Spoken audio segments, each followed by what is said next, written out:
அந்த 300 கோடி பணம் சேர்ந்துருக்கு. பணம் சேர்க்கறதுன்றது ரொம்ப முக்கியம். வீண் செலவு பண்ணக்கூடாது. ஒரு உதாரணத்துக்கு பார்த்தீங்கன்னா, எனக்கு தெரிஞ்ச அவருக்கு ஒரு 300 கோடி ரூபாய் சொத்து இருக்குங்க.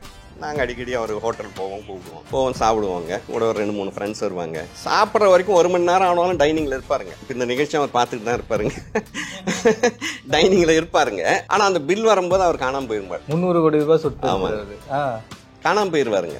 இது 1 முறை 2 முறை இல்லைங்க, நிறைய முறை நடந்துருக்குங்க. ஆனால் இன்னொன்று என்னன்னா, அவர் என்றைக்குமே எங்களை கூப்பிட்டதில்ல வாங்க சாப்பிடலான்னு. நாங்கள் தான் கூப்பிடுவோம். அப்போ எனக்கு பக்கத்தில் இருக்கிற ஃப்ரெண்டு கேட்டேன், என்ன சார் கரெக்டாக நானும் பார்க்குறேன், இது ஒரு 4வது முறை பில் வரும்போது மட்டும் அவர் அங்கே போயிடுறாரு அப்படின்னு. நான் சொன்னேன், அதனால தான் அவர்கிட்ட 300 கோடி சேர்ந்துருக்கு. புரியுதுங்களா? ஏன்னா அவர் கூப்பிடல, நம்ம தான் கூப்பிட்டோம்.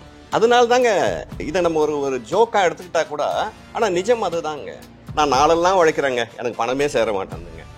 சேராதுங்க. ஏன்னா நீ பணம் இல்லாத இடத்துல நீ ஒர்க் பண்ணிக்கிட்டு இருக்க. அப்போ பணம்ன்றது எப்போ வரும்? எந்த இடத்துல பணம் இருக்குங்க? இப்போ நம்ம சொல்கிறது தாங்க, முதலீடு பண்ணுங்க, தங்கத்தில் முதலீடு பண்ணுங்க, ஸ்டாக்கில் முதலீடு பண்ணுங்க. இப்போ நீங்கள் நிறைய இடத்துல பார்த்தீங்கன்னா, பணம் இருக்கிற இடத்துல இருக்கிறவங்களோட லைஃப் ஸ்டைல்லாம் வேறு மாதிரி இருக்கும். இப்போ நீங்கள் கிரிக்கெட் வீரர்கள்லாம் பெரிய அளவில் பணம் சம்பாதிக்கிறாங்க. சினிமாவில் இருக்கிறவங்கலாம் பெரிய அளவில் பணம் சம்பாதிக்கிறாங்க.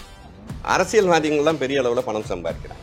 ரியல் எஸ்டேட் இவங்கெல்லாம் நிறைய பணம் சம்பாதிக்கிறாங்க. இவங்கெல்லாம் எந்த இடத்துல பணம் சம்பாதிக்கிறாங்கன்னா, மக்கள் பணம் எங்கெல்லாம் புழக்கம் அதிகமாக இருக்கோ அந்த இடத்துல ஈஸியாக பணம் கிடைக்குங்க. இப்போ கிரிக்கெட்டில் வந்து நீங்கள் என்னதான் விளையாடினாலும் மக்கள் வந்து 100, 200, 1000, 10,000 டிக்கெட் வாங்கிட்டு போகிறாங்க பாருங்க.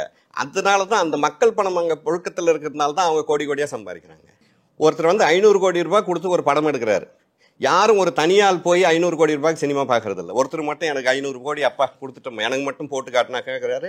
அந்த 500 கோடிக்கு அவங்க பணம் எடுத்தாலும் நம்மள மாதிரி ஆட்கள் வந்து 100 ரூபாய், 200 ரூபாய், 300 ரூபாய்னா அந்த மக்கள் பணம் உள்ளே வரணுங்க. அதே தாங்க எல்லாமே இங்கே ரியல் எஸ்டேட்டாக இருந்தாலும் சரி, எதுவாக இருந்தாலும் மக்கள் பணம் எங்கெல்லாம் புழக்கம் அதிகமாக இருக்கோ அந்த இடத்துல நீங்கள் இருந்தீங்கன்னா உங்களுக்கு வந்துங்க பணம் சேர்றது வந்து ஈஸியாக போயிடுங்க. அப்போ பங்குச்சந்தையும் அதே மாதிரி தான். அப்போ மக்கள் பணம் அங்கே நிறையா இருக்குங்க. அப்போ மக்கள் பணம் அதிகமாக அந்த இடத்துல வந்து பணப்புழக்கம் இருக்கிற இடத்துல நீங்கள் முதலீடு பண்ணும்போது உங்களுக்கு வந்து நிறைய பணம் கிடைக்குங்க. இப்போ நீங்கள் வந்து பார்த்தீங்கன்னா எதையுமே மதிப்பு கூட்ட கற்றுக்கணுங்க. நீங்கள் ஒன்றுமே இல்லைங்க, கடலில் போய் பீச்சில் இருக்கிற மணல் எடுக்கிறீங்க, அதை கொண்டு வந்து ஒரு கையில் ஒரு பிளாஸ்டிக் கவரில் போட்டு யாருக்கிட்டனா கொடுத்தா வாங்குவாங்களா? வாங்க மாட்டாங்க. அதை கொஞ்சம் மதிப்பு கூட்டி அதில் ஒரு எல்லோ கலர் பொடியை கலங்க, ரெட் கலர் பொடியை கலந்து பாருங்கள், அதை ஒரு கலராக்கி கொடுத்து பாருங்கள், வாங்குவாங்க. இப்போ நான் ஒரு லேட்டஸ்ட்டாக ஒரு நிகழ்ச்சி பார்த்தேன். ஒரு அம்மா முருங்கைக்காயை நம்ம அப்படியே சாப்பிட்றோம், முருங்கைக்கு அந்த அம்மா அந்த முருங்கைக்காயிலேருந்து எண்ணெய் எடுத்து கொடுக்குறாங்க. இதுதான் மதிப்பு கூட்டுதல்.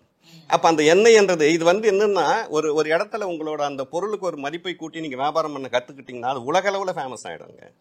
அது எந்த வியாபாரம்ன்றது முருங்கைக்காய் எல்லாருக்கும் தெரியும். அதுலேருந்து எண்ணெய் எடுக்கிற சிஸ்டத்தை வந்து அந்த அம்மா வந்து கண்டுபிடிச்சி அதை எடுத்து இன்றைக்கி பேக் பண்ணி உலக நாடு அளவுக்கு அனுப்புகிற அளவுக்கு நான் இப்போ தான் லேட்டஸ்ட்டாக இது ஒன்று பார்த்தேங்க. சர்வீஸ் பிஸ்னஸ் வந்து உங்களுக்கு பெரிய பணத்தை கொடுக்கணுங்க.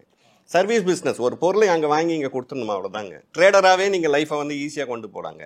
இன்றைக்கி வந்து ஸ்விக்கி, ஜொமேட்டோலாம் ஏன் ஃபேமஸ் ஆகுது? ஏன் வந்து அந்த அளவுக்கு பெரிய டர்ன் ஓவர் பண்ணி பெரிய அளவில் போகிறாங்க? Service business. அந்த பொருளை அங்கே வாங்குறாங்க, இங்கே கொண்டு வந்து கொடுக்குறாங்க.